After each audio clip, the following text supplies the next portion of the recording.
Well, I'm back. Gotta see where the truck's at. It's no longer back in the back. I pulled it up front. Did that yesterday because it was supposed to get pretty cold last night, and I forgot all about I had gotten some water somehow. I had this covered, but apparently I had stored outside, or maybe even in here. My barn does tend to leak, that it might have got water down in there. It run down that torque tube into the rear end. Last year I went to move it and it was frozen. It wouldn't move. So yesterday, before it got cold, I brought it and pushed it up here in anticipation of taking the differential cover off, which you can see is off. And I just wanted to give you a shot of what is inside that differential. A lot of grease. Thank goodness. Pack these with, I don't know what kind of grease that is, but it's pretty thick stuff. Let's see if I get the light right here. But you can kind of see that's the differential. And see this big chunk in the bottom? You know, my stinking light cooperates for me. This big chunk from here down, that's ice. Yeah. So, looking inside, don't want to get that grease on my coat, which I already did.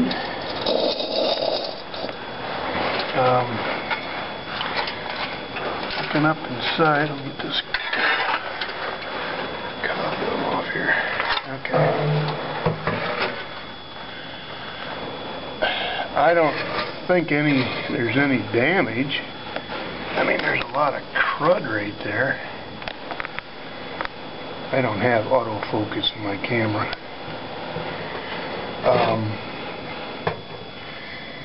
But, you know, I moved it around enough this summer that even with the water in there, that grease was thick enough that it just protected everything.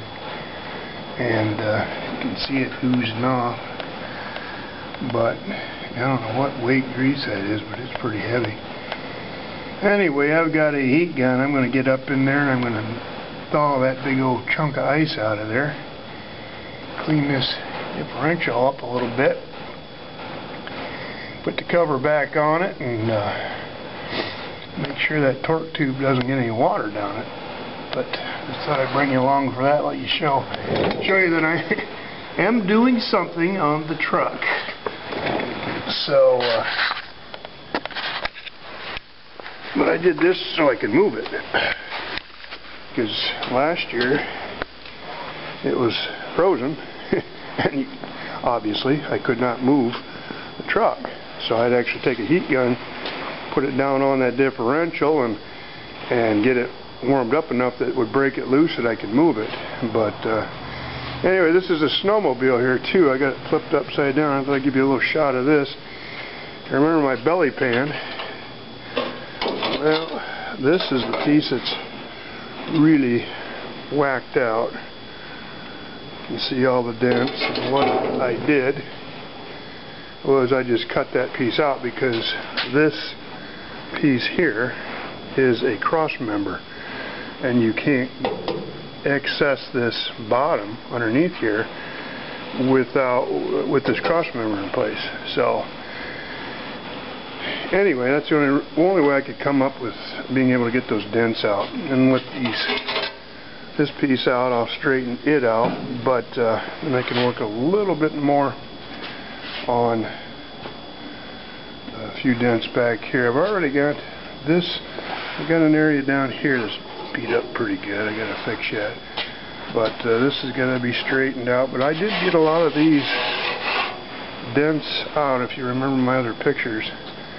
But anyway, it's coming along. So, got it upside down, and got to work on this snow flap, get that off and get the bumper off, and then we'll get it over the sandblasting shop, and after I get this thing welded back in and looking good, and then we'll let him sandblast it and be ready to paint it. Anyway, this is all my junk here. I don't know, I've been doing a lot of contemplating about getting at this thing, but I want to get this snowmobile done first. It's just, I don't know if I'm going to be able to paint in the weather. I mean, I got a big furnace there I've been running, and you know, I can get it up to 50 degrees in here without too much trouble, but I don't know. I don't know if it's going to be good enough to paint or not. You just have to wait for a warmer day or something. But I got a lot of other stuff to do. I got to work on this track, and I got to knock a few of these cleats off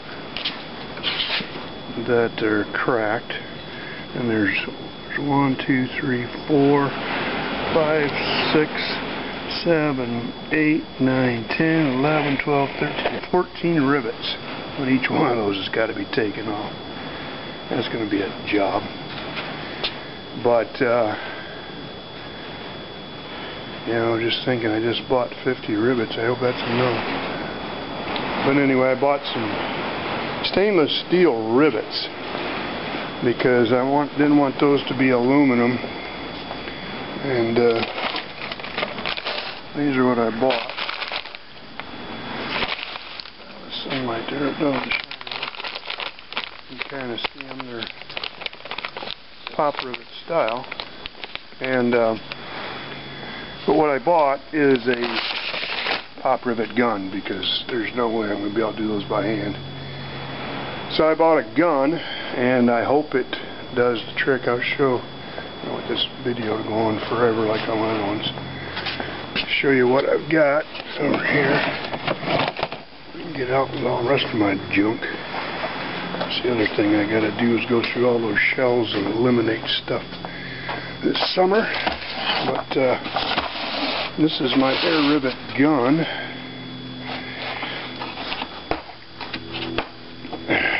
That's what she looks like. So, pretty nifty little gun. I tried it out with some aluminum rivets and it works like a champ. But I don't know what it's going to do with those stainless steel. If it's going to have the guts to be able to put them in or not. But anyway, just a cheapie. Bought it off eBay. And yeah, it was stupid gun. I bought this, and it didn't come with, well, this came with it, this air jack, but it wasn't installed. So I put it on, and I went to put it back in the case, and it wouldn't fit.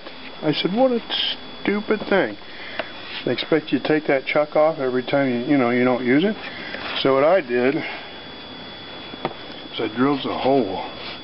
This case is to get like 2 levels, or 2 layers. So I drilled a hole through the first layer, and then I took the heat gun and heated the top of it all up and pushed it down. And you can see it's got a little bump there, but it didn't pull through. Now, I can keep my gun inside there without taking the chuck off. So, we fixed it. Anyways, that's all we got for now. So, here we go with another 9-minute video.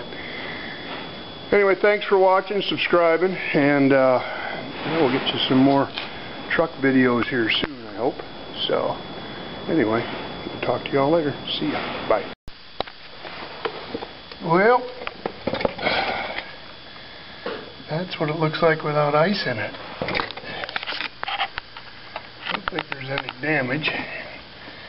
Oh, it's some pretty thick, stinking grease. You can't see it in the pan there, but it's about a half a pan full of grease. Definitely gonna have to find that stuff. And here's the finished product. Looks a little bit different than it did. I'm going to start tacking it down along here, then I'm going to start hammering some of this in. It's just really hard to match them. And so we'll push it and tack it, push it down, tack it, and then just keep working it all the way across. But Anyway, most of the dents are out. I mean, it isn't show quality, but it's just a stupid old snowmobile. This area here is, there's a piece that goes underneath here, or up underneath this. And I don't know if I'm going to take that out. It's welded in. I'd have to cut it and then re-weld it just to bang out that little dent right there. But, you know, most of it's okay. My lines match somewhat. You know, this deal here and this deal here. But sure is a lot smoother than what it was. A lot of banging on it and shaping. Had a cut right here. I had to weld that. So anyway, that's what she looks like. We'll give you guys an update after I get her all welded and get this thing all back together. So I don't think I'm going to put no more grease in it right now, because that axle is going to eventually come out. But I will put the cover back on to keep it protected and stuff. But and I'm going to put a new bag over this end of the shaft and rig up some kind of different way to hold it up than this coat hanger. So anyway, that's all we got for now. Thanks for watching.